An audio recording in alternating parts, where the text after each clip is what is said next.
What is up, guys? Eternal Pain here, and welcome to the channel. If you haven't already, hit that subscribe button.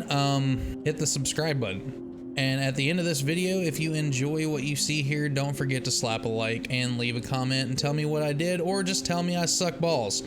That's about how it works on YouTube, isn't it? Yeah.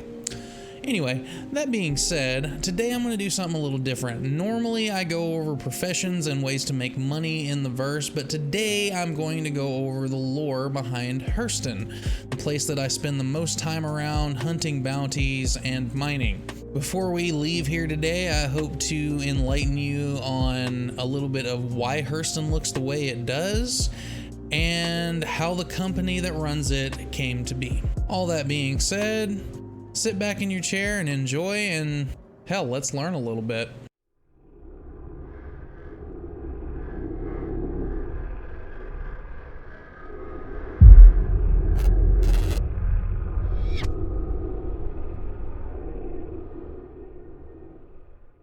Featured in today's video, we're going to explore Hurston with my brand new ship, the Aegis Saber.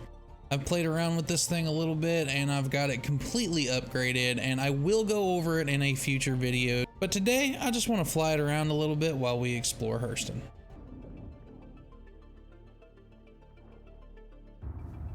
Attention. Please come to an immediate halt and hold for your vessel to be scanned. All right. Everything checks out. You're free to go.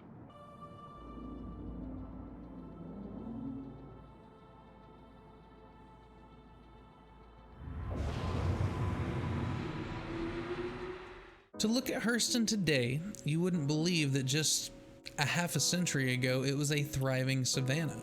Much of the ecosphere on the planet has been devoured by a company called Hurston Dynamics, hence the name of the planet. Since Hurston has taken ownership of the planet in 2904, strip mining and industrial activities have just completely destroyed the ecosphere and wiped out most, if not all, of the indigenous wildlife. As I fly over Hurston, I noticed that a majority of the planet is covered with a red desert where very few plants grow, and only very rarely do I ever find hints of that savanna that once was. I've also noticed rocks that excrete an acidic residue. I'm assuming that's from the pollution being dumped into the planet. And the oceans have filth just floating in them. There are also large biomes where they're littered with nothing but trash, varying in size from bolts to half of a crashed or dismantled ship. Hurston is truly an example of what can happen to a planet when industry is left unchecked. In the Star Citizen universe, we have access to presumably infinite planets, so I can see why industries would think that some planets are worth sacrificing. But this also reminds me that in the real world, if industry remains unchecked, this is what could happen to our home. Now, as far as Hurston goes in terms of main landing areas, there's only really one, and that is the city of Lorville. Lorville is basically a giant industrial factory is what it looks like. The living conditions are just absolutely appalling for human life. And as you walk around, you notice these giant mounds of debris laying everywhere. There's trash all over the ground. Even in the living quarters, there's soot all over the walls, and it just looks like it isn't taken care of at all. Typically, the people who live here and work here are only here for about a year at a time, because Hurston Dynamics is always looking for cheap labor. Most of the time, the people who are here, after their year is up, they tend to go back to wherever they came from, because the air is just so polluted on the planet that the workers tend to walk around with what I refer to as a glorified plastic bag on their head. As you walk around the city, you'll notice a bunch of Hurston Dynamics encouragement banners, that I like to call them, and they're telling you to always be busy or do it for the cause or whatever kind of bullshit they want to spew, because it's obvious as you walk around Lorville, Hurston Dynamics doesn't really care about their workers. That is, until you get to the central business district. Once over there, that's where all of your quote unquote high rollers tend to spend all of their time. And it's a completely different story in that area. Everything is clean, polished. There are giant gold statues, and it just looks like you're in a completely different place. Though this is true of a lot of cities, like there are nice buildings in Detroit, but hey, it's still Detroit. But the difference between business class and working class here is really the difference between a healthy, long life and am I going to breathe in a chunk of shrapnel and tear my lungs to pieces?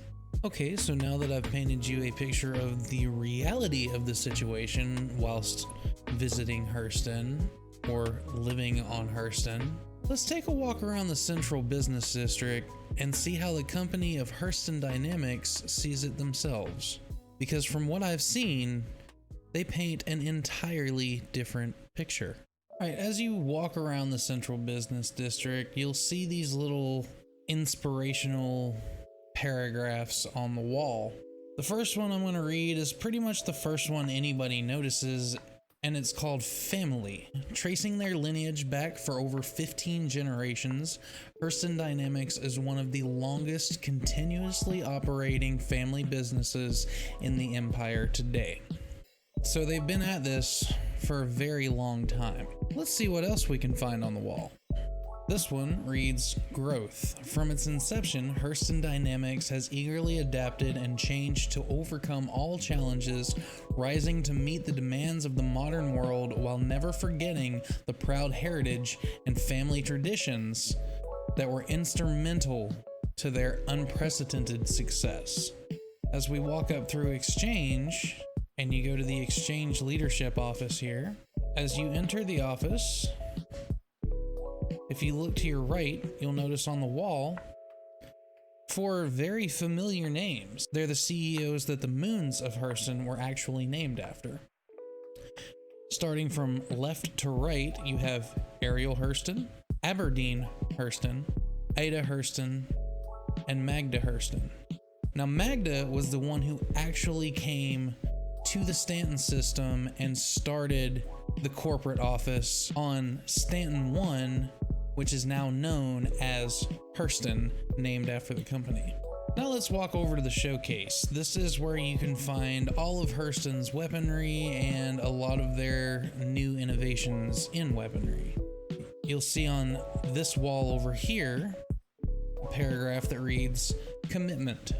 For well over 5 centuries, the Hurston family has continuously committed themselves to humanity's protection by providing the best available defensive capabilities to the UEE military and dedicated patriots everywhere. There's a couple more of these paragraphs on the wall as you walk into the showcase. This one here reads, Legacy. Everyone here at Hurston Dynamics, from CEO Gavin E. Hurston, the current CEO of the company, down to our entry-level workers, are working tirelessly to preserve the Hurston family's legacy by producing the finest armaments of tomorrow today. Sounds like a real salesman spiel, huh? Alright, and that brings us into the showcase where you can see all of the finest weaponry that Hurston Dynamics has to offer. Now, you know what? I'm not going to knock Hurston's weapons because my saber has 4 attrition 3s on it, and I absolutely love those. They've helped save my ass a few times since I've gotten that ship. Innovation. Never one to rest on their laurels, Hurston Dynamics has continued to push weapon design forward to develop cutting-edge innovations like their proprietary Cascade laser technology, which is the thing that makes me love my attritions so much. And the last one I'm going to read to you as far as these little paragraphs go is titled Dedication. This curated selection of Hurston Dynamics' masterfully forged weapons and armaments is the culmination of over 500 years of craftsman experience and never-ending dedication to the study of the art of war. If that doesn't tell you a lot about what this company stands for, I don't know what does.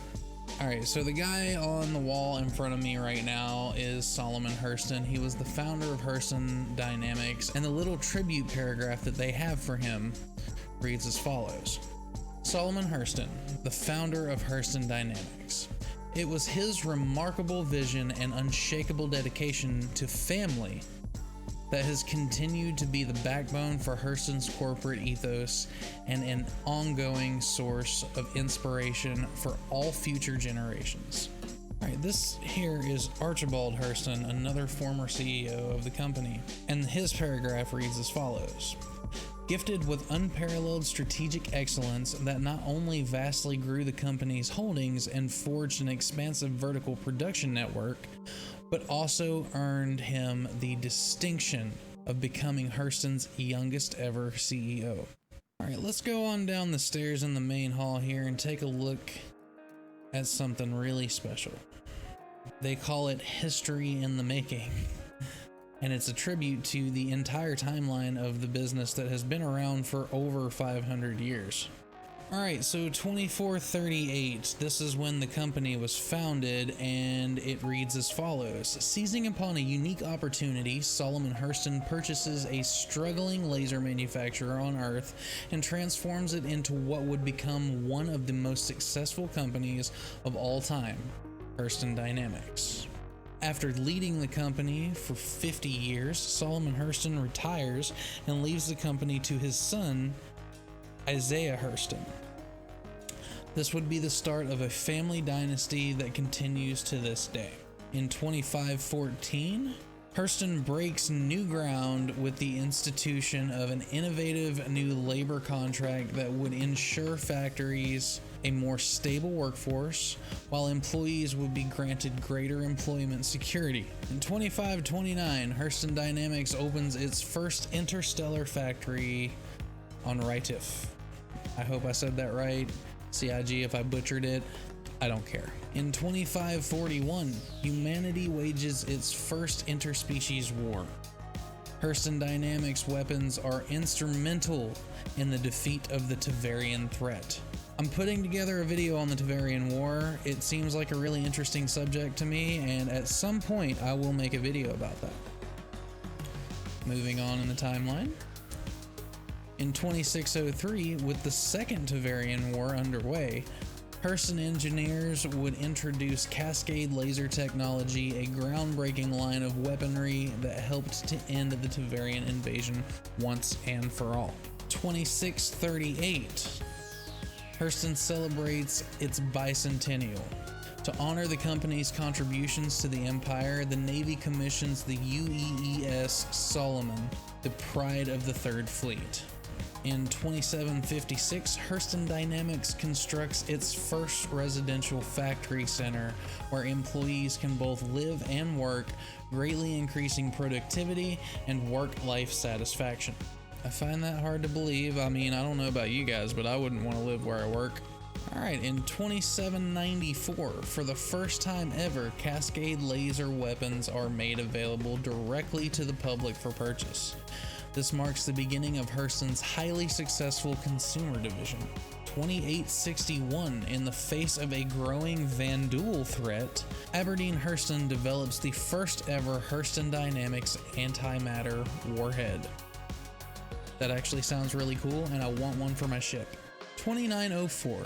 Now this is the year that the planet that I am standing on right now was purchased by Hurston Dynamics, and I'm pretty sure that's what this is going to read. Hurston Dynamics purchases governing interest and settlement rights for Stanton 1, which is what we're on right now, and its 4 moons from the UEE. This is the first time a corporation has ever been granted this unique privilege. So Hurston was the first company to purchase a planet in the Stanton system. 2906, Hurston's first antimatter refinery begins production. 2912, the city of Lorville is founded. Construction of Central Tower begins. Central Tower is the massive building that I am standing in right now. In 2914, the construction of Central Tower completes. So there you have it. Hurston Dynamics started out as just a little failing laser manufacturer, and Then Solomon bought that company, flipped it around, and now it's one of the most profitable companies in the verse.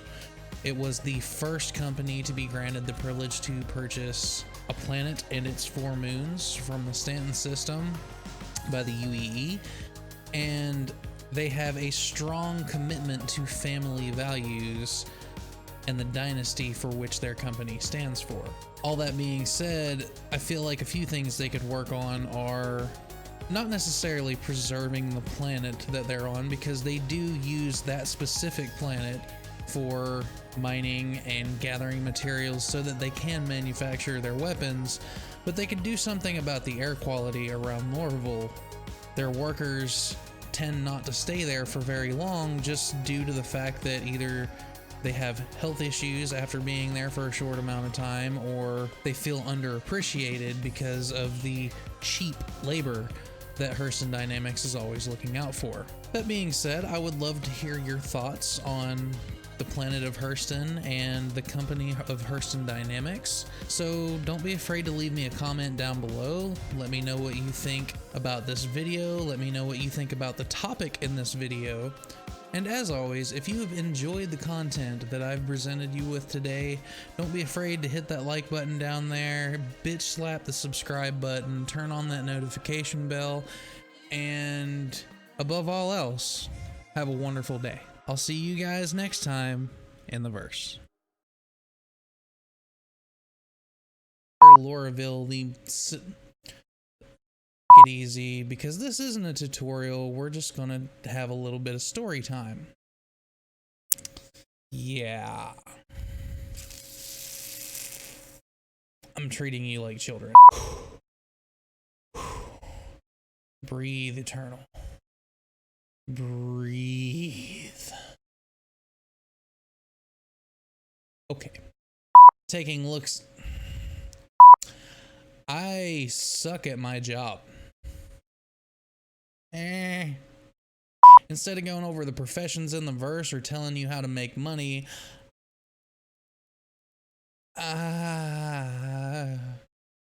what is up with my eye?